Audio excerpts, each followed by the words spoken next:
بسم الله الرحمن الرحيم، والصلاة والسلام على أشرف المرسلين سيدنا محمد.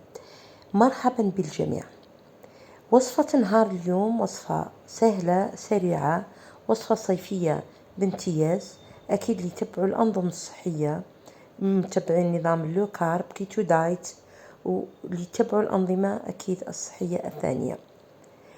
وصفة مليانة بروتينات تصلح لكل الأعمار، للأطفال كذلك. نخليكم الآن مع المقادير، هي مقادير سهلة وبسيطة. نروح مباشرة للمقادير.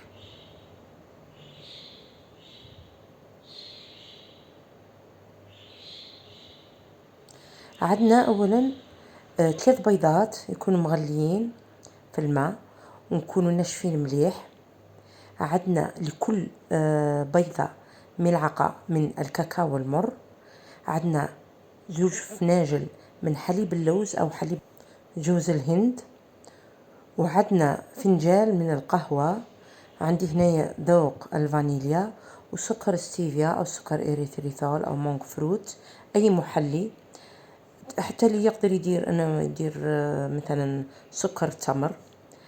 نخلطوا هذه المقادير كامل مع بعضها، البيض، الحليب، القهوة، المحلي،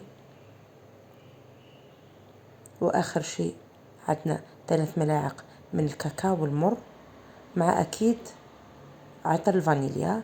نخلط هذه المكونات كامل مليح بالهاند بلندر. لاحظوا القوام هنايا.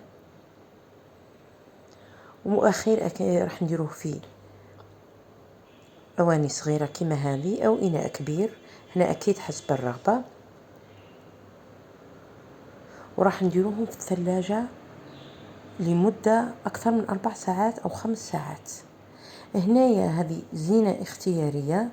انا كان عندي هنايا كاكاو اللي خرجت منه حليب جوز الهند، او عفوا جوز الهند اللي خرجت منه حليب جوز الهند، وظل لي انه شويه مازال بشمخ. درت له زبده حيوانيه والقليل من المحلى ستيفيا، وخلطت المكونات كامل مع بعضهم ودرتهم على شكل كرات، وزينت بيهم الفلون او الكريمه اللي درتها.